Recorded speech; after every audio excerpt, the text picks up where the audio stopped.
From our studios in Atlanta, this is the Atlanta Small Business Show.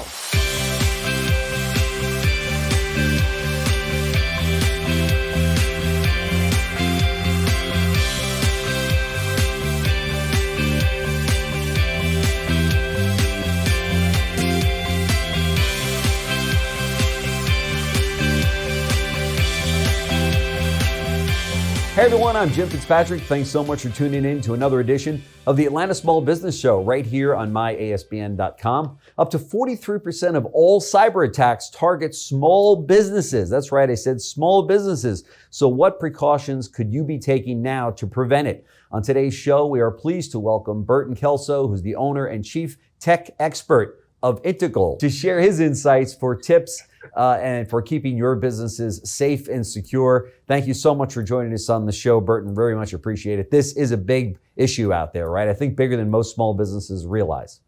That's exactly right, because cyber criminals understand that small businesses just don't have the resources or the budget to counteract a lot of the cyber attacks out there. Now, a lot of cyber attacks are socially engineered, which means that criminals know what things to get people to click on stuff. So for example, if there's a customer that is writing a business saying that they want to pay an invoice, or maybe there's a shipment that is arriving late, most small businesses are going to react to those emails, phone messages, or even text messages that come in. And they could, when they click on those items, they could wind up in a lot of trouble. Even a text message, huh?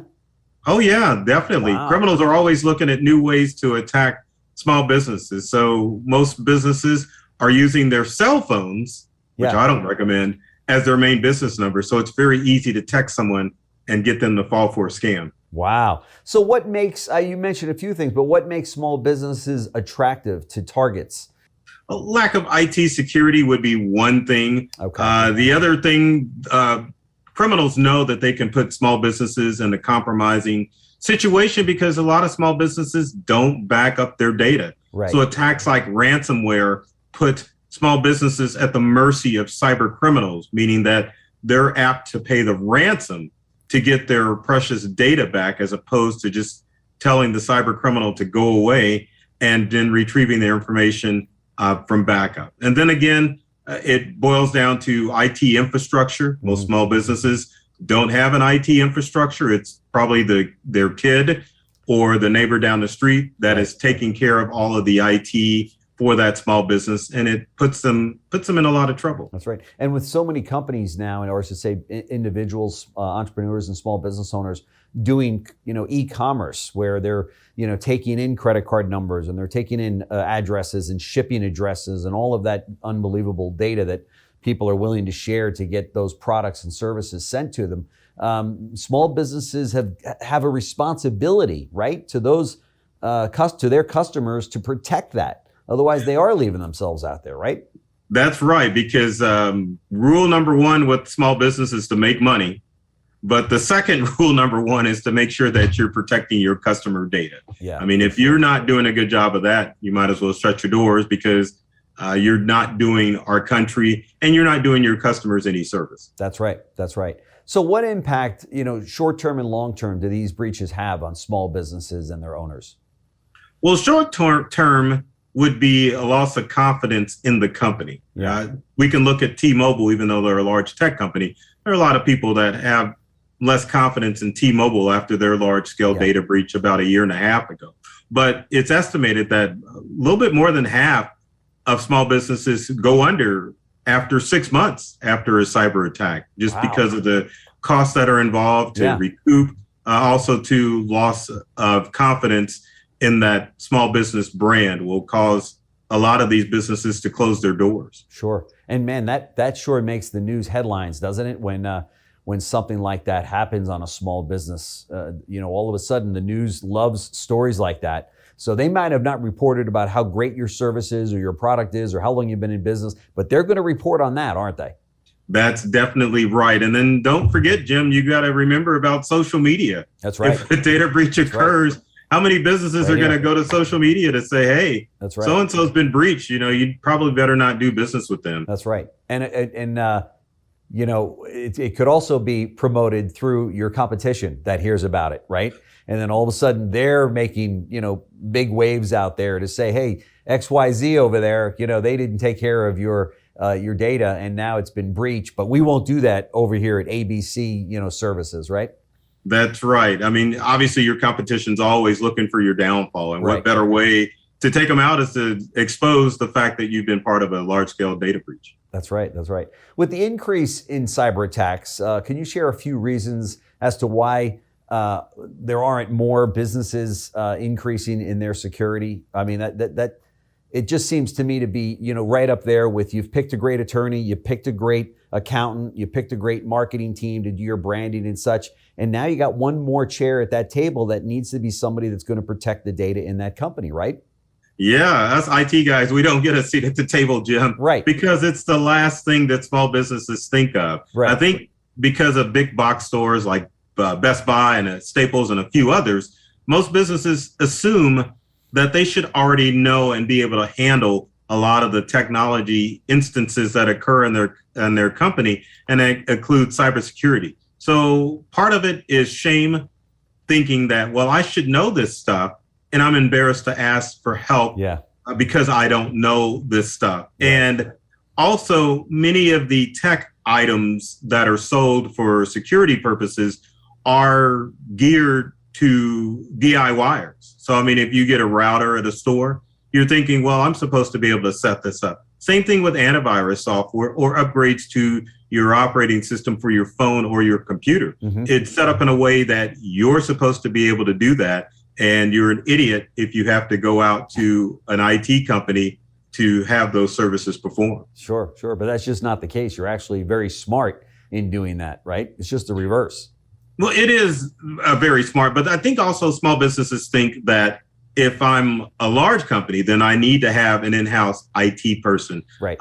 With a small business, you just kind of sit and waffle. Well, is this an expense that I really need to deal with? And right. The other thing, Jim, is that unfortunately, there are a lot of IT guys that have burned small businesses as far as overcharging for services and products, and just not being able to articulate in a way that most small businesses owners understand what they need to do in order to protect their businesses from a cyber attack. That's a very good point, because most people don't know this that well. So if you've got a rogue vendor out there in this space, you're kind of at their mercy when they say, oh, you absolutely need X, Y, and Z in order to protect yourselves, when in reality, maybe you just need X. You don't need Y and Z, and it's more coverage than you actually need. And this is also one of those things, I think, when I talk to entrepreneurs and small business owners about this topic, is they're kind of like, oh, no, we definitely have that on the sheet. When we grow big enough and we have enough customers and we have enough employees, and right? It's like one of those things that will kick the can down the road, and then all of a sudden they're terribly shocked that the clients that they currently have and the employees that they currently have been completely breached, and they never got to that point that they thought that they needed this area to be protected. And now it's too late.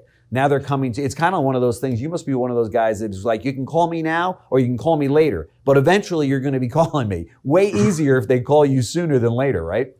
I love that analogy about kicking the can down the road, but that's exactly what happens when it comes to small businesses and IT. It's not top of mind as far as making sure their company is protected. And then, of course, there's always that mentality of, well, I'm too small. Cyber criminals aren't going to target my business. But I mean, they don't care, because criminals understand that this is a numbers game. It's not about getting the $50,000 ransom. It's about maybe $100 or a couple of $100. And they just kind of build on that and just take a little piece at a time. Sure. There's no question about it. It's and like I said, it's too late if you've already been hacked, and now they're calling you to say, oh, please fix us, or what can we do? I mean, this has got to change. Maybe it even shuts down our website. We can't do any business until, this is taken care of, or what have you. And there's so many reasons, folks, that for those business owners that are listening to us, or those people that wish to be a business owner. Here at ASBN, we get many people that are on the sidelines right now, but they plan to open up a small business. Please put this on your to-do list, along with your great accountant and your great attorney and your great marketing company that's going to help you build your brand and such. There needs to be an allocation for cybersecurity. So whether you call Burton, He's great. That's why we have him here at ASBN. However, just get somebody. If I'm sure that you agree, Burton. If they don't call you, call somebody, right? Because this is an area that definitely needs to be covered for sure. What tips can you give small businesses to protect themselves from a cyber attack? So the first thing would be to set up automatic backup systems for all your devices at your company. Doesn't matter if it's tablets, smartphones, laptop, or even desktop computers.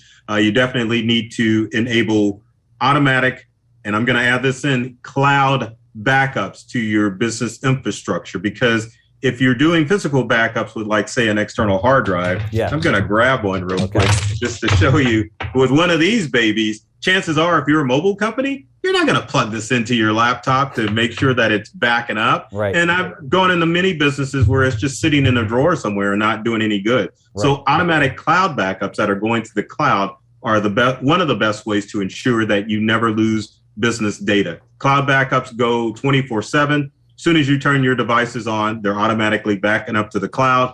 And if you're worried about the cloud, keep in mind that that information is encrypted, which means criminals can't break in and steal your data off the cloud. That's phenomenal. That's good to know, actually. So you're kind of like a superhero for small business owners, right? I mean, I'm just looking at all the superheroes right there. Right. So I knew you kind of need your own cape, right?